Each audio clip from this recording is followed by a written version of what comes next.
Assalamualaikum warahmatullahi wabarakatuh. Kembali lagi jumpa dengan channel kami. Kami doakan teman-teman YouTube semua dalam keadaan sehat walafiat. Oh ya, buat teman-teman YouTube semua yang belum sempat subscribe, bisa subscribe sekarang ya. Sehingga kalau ada informasi menarik dari kami, teman-teman YouTube semua tidak ketinggalan. Di video kali ini kita akan membahas bagaimana sih caranya menghitung angsuran kendaraan. Jadi mungkin teman-teman YouTube semua yang sedang berencana akan membeli mobil baru dengan skema kredit. Nah, video ini nih caranya menghitung angsuran semua akan kita bahas di video ini. Nah, supaya teman-teman YouTube semua tidak penasaran dan tidak bingung bagaimana sih cara menghitungnya, semua akan kita bahas di video kali ini. Sudah kami siapkan di papan ya, supaya lebih jelas dalam menjelaskan. Nah, apa aja sih yang harus kita ketahui dalam menghitung angsuran kendaraan ya?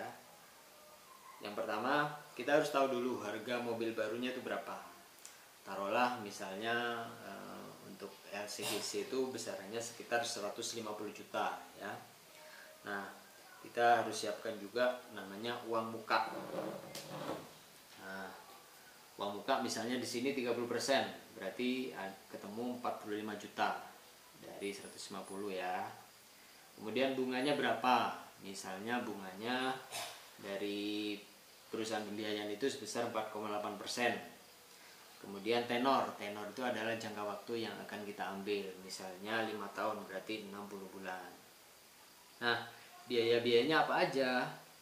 Ada di sini asuransi, biasanya sebesar 5%. Asuransi itu macam-macam ya, ada all risk, ada misalnya hanya kehilangan.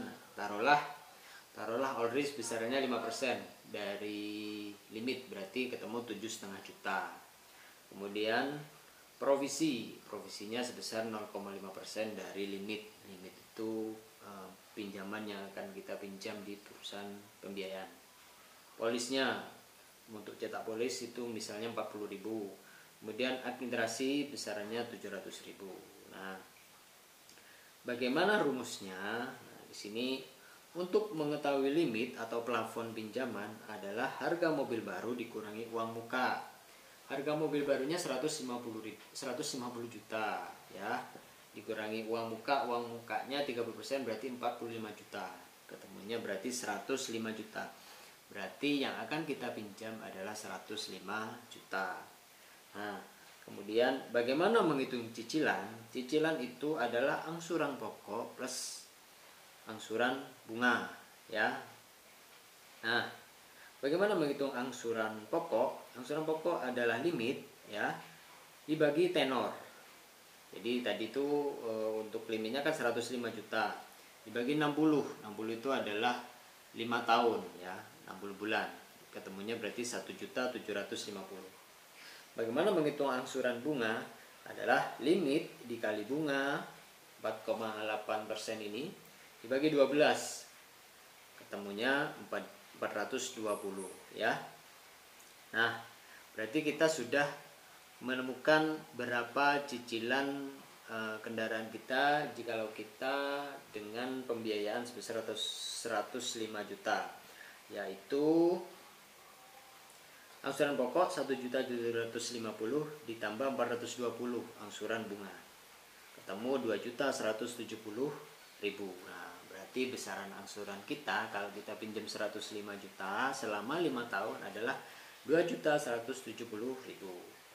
Nah, berapa sih biaya yang harus kita siapkan untuk kita nanti realisasi? Nah, itu ada rumusnya. Uang muka ya 45 juta ditambah angsuran 1 2.170.000 ditambah asuransinya 7,5 ditambah provisinya 525 ditambah polis 40.000 ditambah admin 700.000. Nah, kita tuangkan di sini totalnya adalah sebesar 55.935.000. Jadi itu besaran biaya yang harus kita siapkan saat kita realisasi mengambil mobil baru ya. Yang penting itu di sini di cara menghitung cicilannya itu. Nah, ini yang seringkali teman-teman bingung berapa sih cicilannya, mahal apa enggak bunganya. Nah, itu cara menghitungnya di sini. Angsuran pokok ditambah angsuran bunga. Angsuran pokok adalah limit dibagi tenor. Angsuran bunga adalah limit kali bunga dibagi 12. Ketemu cicilan. Jadi bagaimana ketika ada promo, jadi ada subsidi, ada segala macam misalnya dari perusahaan pembiayaan. Nah itu nanti masuknya di uang muka. Itu nanti akan menentukan angsuran kita terjangkau atau tidak. Saran dari kami ketika teman-teman YouTube semua akan membeli kendaraan, ada baiknya survei dulu, dibandingkan marketing satu dengan marketing yang lain, sehingga kita mendapatkan harga yang paling murah ya. Karena ini kan istilahnya kita akan mencicil, kita akan mengangsur selama jangka waktu yang cukup lama. Ada baiknya kita mendapatkan harga yang terbaik ya. Di video berikutnya nanti kita akan bahas bagaimana cara menghitung bunga. Nah, untuk yang video kali ini kita mengetahui berapa biaya realisasi dan berapa angsuran. Di video berikutnya kita akan bahas bagaimana cara menghitung bunganya. Demikian untuk video kali ini. Mudah-mudahan video ini bermanfaat buat teman-teman YouTube semua yang akan membeli kendaraan supaya tidak bingung lagi, dan mungkin juga sudah realisasi ya, supaya nggak penasaran berapa sih bunga yang sebenarnya, apakah angsurannya cukup murah apa tidak. Nah, itu tadi sudah kita bahas semua. Buat teman-teman YouTube semua, jika ada pertanyaan, ada diskusi, ada pengalaman yang sama, bisa tulis di kolom komentar ya. Nah, dari kami ini mudah-mudahan video ini bermanfaat. Assalamualaikum warahmatullahi wabarakatuh.